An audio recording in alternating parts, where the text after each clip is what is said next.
Leíamos la semana pasada que en la provincia de Salta se aprobó una ley para la cosecha de agua de lluvia y estábamos pensando en Frontera Jesuita que Noverá ya se había hecho antes, esa ordenanza, ¿no? Por una idea tuya.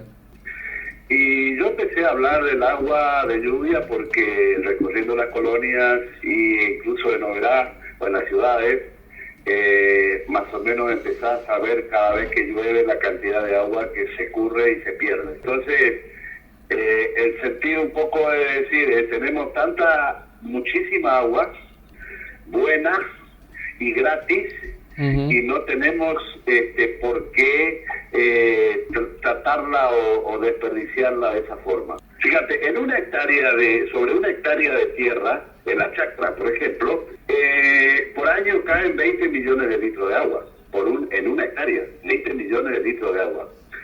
Ahora, si ese suelo que ya lo tenemos bajo cultivo, ha disminuido notablemente la capacidad de filtración y en este momento, después de haberlo trabajado varios años, ha bajado, por ejemplo, a una capacidad de filtración de 20 litros o 30 litros por hora por metro cuadrado de infiltración. Imagínate una lluvia de 60 milímetros, una intensidad de 60 milímetros, o sea, hay 30 milímetros que no pueden infiltrar y eso por el desnivel que tenemos se escurre y ahí es donde esa cantidad de agua se pierde. Entonces imagínate, en una lluvia 30 milímetros o 30 litros por 10.000 metros cuadrados son 300.000 litros de agua que en una lluvia solamente se pierden de una hectárea de tierra. Y al escurrir esa agua, no solamente que se pierde el agua, sino que nos arrasa el suelo y tenemos pérdida de suelo, que es doble el daño que genera el agua. Pero, ¿por qué genera? ¿Cómo el agua? Yo siempre lo que planteo es, ¿cómo el agua va a ser problema? El problema somos nosotros que no la manejamos, porque el agua nunca puede ser problema si el agua es vida. Claro. ¿Y qué puede hacer un productor entonces para aprovechar o así mitigar el impacto de la lluvia?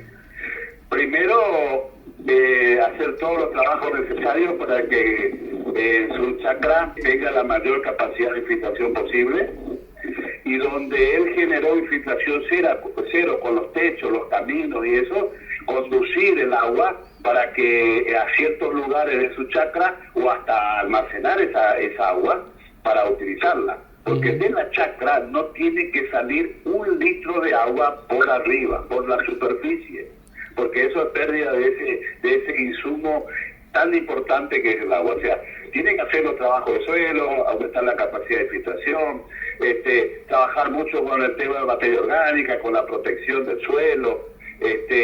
Imagínense el tema de hoy cuando haces un desmonte tenés 4 o 5 de materia orgánica, vas a un monte y tenés 4 o 5 de materia orgánica.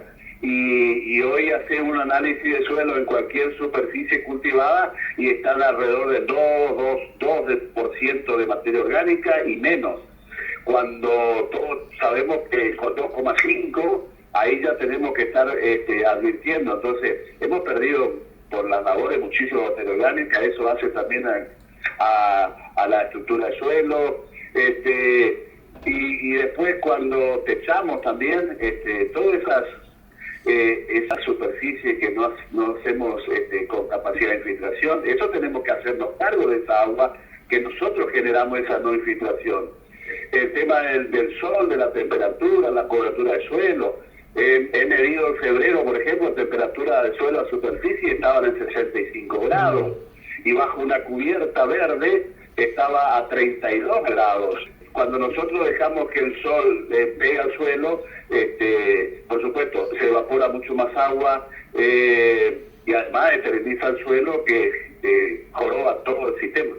Claro. Entonces, y así también en la ciudad, en la zona urbana, todos tenemos que hacernos cargo por esa agua que cae del cielo gratis. Dependemos de ella para vivir. Ahora, aquel que no considere que el agua es vida, y es necesario para la vida, y bueno, hay que tomar agua, ¿viste? Así nomás es simple, no hay que darle mucha agua. Entonces todos tenemos que hacernos responsables del manejo de esa agua.